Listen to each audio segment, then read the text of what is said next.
Amigos, buenos días. El día de hoy tenemos como tema el dolor de cabeza en la historia de la humanidad. ¿Y quién no ha tenido un dolor de cabeza alguna vez en la vida?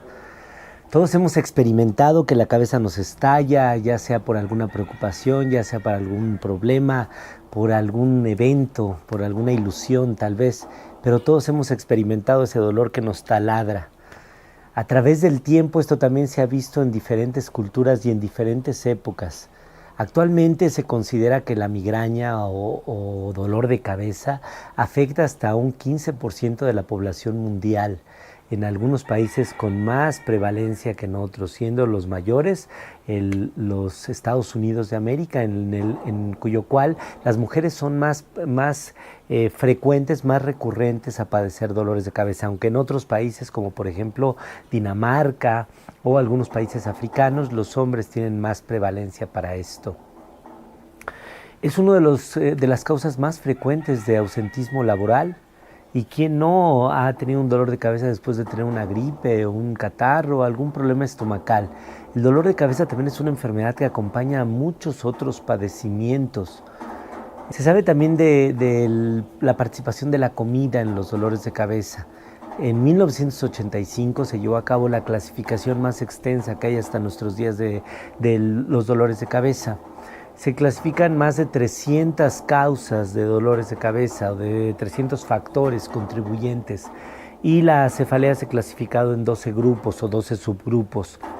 Básicamente son dos más grandes, las cefaleas primarias y las cefaleas secundarias. Las primarias, por ejemplo, las migrañas, la cefalea en racimos, la cefalea tensional, la cefalea de Cluster, la cefalea de Horton. Muchos dolores de cabeza cuyo origen o inicio del dolor es un origen intracraneal. Pero también tenemos las cefaleas secundarias, como por ejemplo las que acompañan al resfriado, al catarro, es decir, las posinfecciosas, pero también tenemos a las causadas por enfermedades metabólicas, como por ejemplo dolor de cabeza secundario a hiperglicemia, o a hipertensión, o a taquicardia, o a enfermedades renales. La cefalea tiene múltiples tratamientos, desde antidepresivos a dosis bajas, antiepilépticos a dosis bajas, antihipertensivos a dosis bajas y un sinnúmero de analgésicos que ya iremos platicando acerca de ellos. La primera descripción del dolor de cabeza como tal en la historia se lleva a cabo más o menos en el 1200 a.C., cuando en el papiro Ebers y el papiro Leiden se describe que un pobre humano está siendo aquejado por un dolor de cabeza terrible y le está pidiendo a Horus, quien también está teniendo un dolor de cabeza terrible, que acabe con este mal. Al final no se describe si Horus cumple su petición o no, pero ahí está para la eternidad. Y después volamos hacia la Grecia antigua. Y en la Grecia, el dios más importante, que era Zeus, también fue aquejado por un dolor de cabeza terrible. Pero esto se da por una historia increíble, que es la historia de Atenea, la diosa de la sabiduría, la diosa de la guerra, la diosa de la civilización. Y ya explicaremos por qué. Pues Zeus estaba en ese tiempo unido con Tetis, su primera esposa, y había sido profetizado que iba a tener su segundo hijo o segunda hija, una sabiduría sin igual, una capacidad de mando a prueba de todo, y sobre todo una devoción hacia la guerra y hacia el crecimiento, que podía poner en riesgo incluso su propia jerarquía en el Olimpo.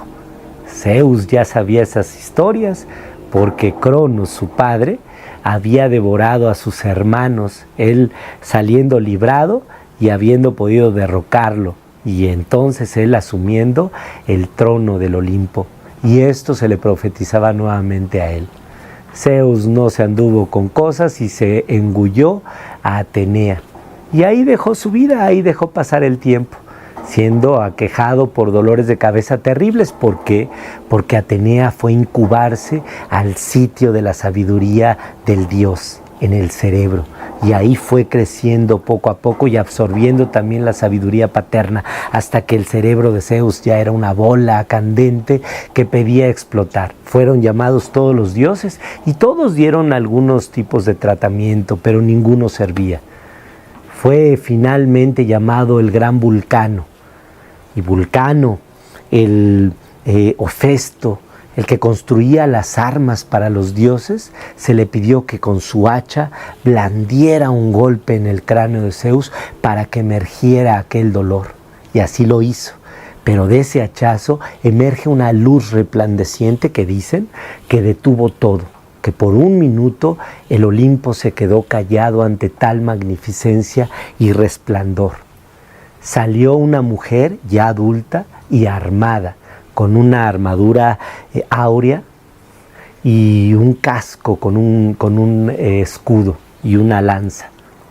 Era Atenea misma, que solamente al quitarse el casco pudimos contemplar también su belleza, y fue cuando todo siguió nuevamente, cuando el tiempo volvió a continuar.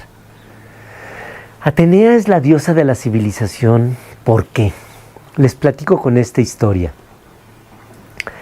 Poseidón, el dios del océano, un dios de la naturaleza, un dios de la creación, peleaba con Atenea el don de ser nombrado patrono de la ciudad de Atenas, que en ese entonces no llevaba ese nombre. Pues ambos compitieron y dieron ofrendas a la ciudad. Poseidón ofrendó el crear un manantial de agua preciosa que pudiera alimentar la sed de todos los atenienses. Pero Atenea fue más lista. Atenea ofreció el olivo. Y tú pensarás, el olivo pues es una fuente de alimento, por supuesto. Pero ¿qué tenía de especial si no tenía el agua? Atenea no pensaba en eso. Atenea lo que quería darle a los atenienses era la agricultura, el domar a la naturaleza, el domar a los árboles para que pudiesen crecer a voluntad del ser humano y de esa manera poder alimentarse por siempre. Era una manera no de resolver una sola petición o de una sola necesidad, sino darle una herramienta. Y así también es por eso conocida como la patrona de los marineros. ¿Por qué? Porque a diferencia de Poseidón, quien les dio estos mares que ellos pudieran zarpar, Atenea le dio el control sobre el mar con la navegación. Y de esta manera nuevamente doma a la naturaleza. Atenea era una mujer sabia, pero también era una guerrera. Al ponerse su casco se transformaba, se transfiguraba en una vengadora. Y sobre todo una mujer que si la tenías de tu lado, tenías muchas ventajas, y así lo descubrió el gran Ulises, a quien Atenea siempre favoreció y que permitió que Ulises regresara sano a salvo a Ítaca, e incluso protege a su esposa Penélope y a su hijo Telémaco de las incursiones malvadas de los pretendientes al trono.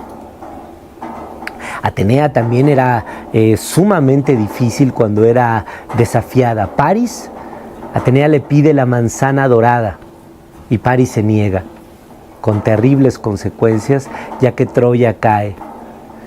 También ayudó incluso a los griegos, a quienes había castigado por haber profanado su templo y había destruido parte de su flota. También les ayudó a construir el caballo de Troya. También engañó a Héctor para que Aquiles pudiera matarlo, transfigurándose en su hermano y engañando a este último para que Aquiles pudiera enfrentarlo cuerpo a cuerpo. Atenea era una mujer de contrastes, una diosa de contrastes. Y lo recuerda también la gran Medusa, quien osó mencionar que era más bella que la gran Atenea y más sabia que ella, y sus cabellos se transfiguraron en serpientes. O de Aracne, aquella que también tuvo el error de haber igual dudado de la capacidad de Atenea y fue transformada en araña. Atenea, también conocida por Minerva, enarbola prácticamente todos los centros de las ciudades. Guadalajara tiene a Minerva como gran rectora. Y Atenea es recordada también como en templos como el Partenón, en cuya alabanza se llevaba a cabo su nombre como la patrona de esa ciudad. Fue en el año 400 cuando Galeno también mencionaba que los dolores de cabeza no tenían un origen divino, sino que tenían un origen real y médico, y dio también pautas del tratamiento. Fue hasta el 100 después de Cristo que Areteo de Capadocia ya mencionaba las heterocráneas, refería que en algunas partes de la cabeza podían existir dolores de cabeza característicos de algunas enfermedades.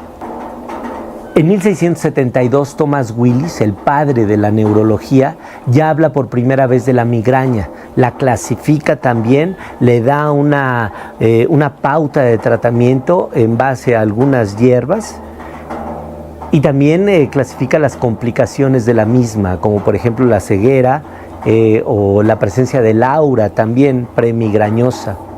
En 1900 fue cuando se empieza a utilizar la ergotamina como tratamiento de la migraña.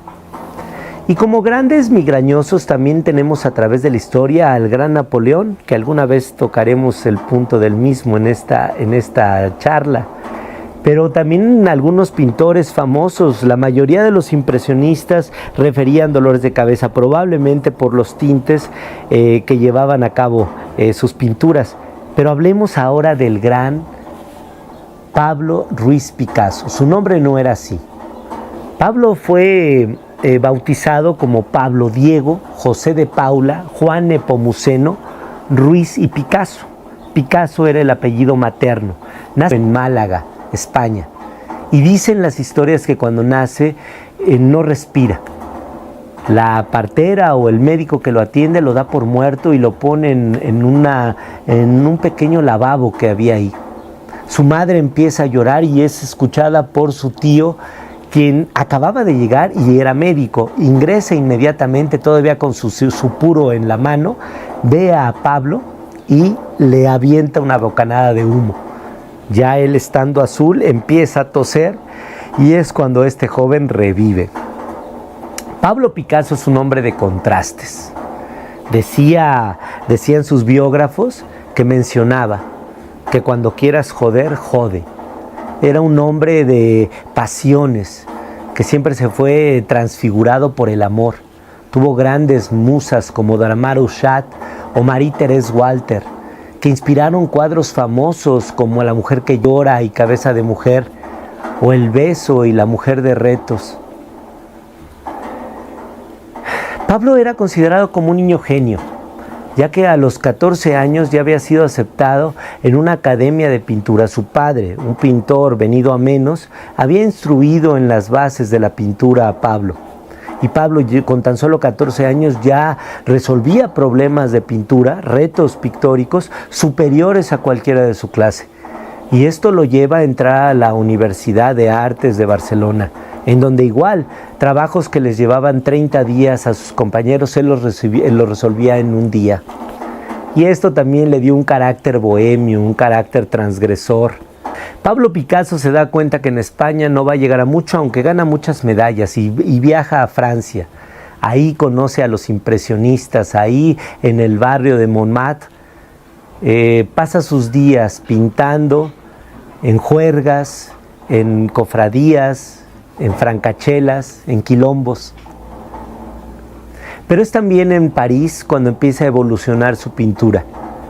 Del periodo azul, melancólico y triste, en donde también recuerda a su hermana fallecida, pasa al periodo rosa, una fase circense, donde las luces rosadas y colores pasteles, rojizos, adornan su magia, pasando a una fase negra de melancolía. Y es en esa fase cuando Pablo, aquejado por violentos dolores de cabeza, era migrañoso, acude a una exposición de arte africano en París. Y ahí se ve maravillado por las máscaras que utilizaban los grandes potentados africanos. Él se basa en eso y en estos violentos dolores para construir el cubismo, arte que lo hizo trascender. En este cubismo Pablo utilizaba triángulos, figuras geométricas, cuadrados, rectángulos, etcétera, para dar la perspectiva a las pinturas. Y piénsenlo, ¿cómo poder ver un rostro tanto de frente como de lado, solamente a través de la perspectiva, y de esa manera interponiendo o sobreponiendo un cuadrado con un triángulo podía llegar a dar esa magia de esta perspectiva. Grandes cuadros como por ejemplo Las Señoritas de Aviñón, que en 1906 fue creado y que escandalizó a la población, en primera por su tema. En él Pablo reflejaba lo que pasaba en su vida. Pablo era un pintor que pintaba lo que acontecía en su vida, y en ese entonces él visitaba burdeles frecuentemente, y el más importante era el de Aviñón.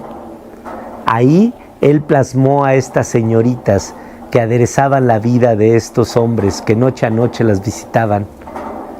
Pues estos cuadros cubistas vinieron a revolucionar la pintura, y Pablo siempre lo utilizó muy bien. Era un tipo cautivador, con anécdotas como esto. Recuerda a uno de sus biógrafos que Pablo, a la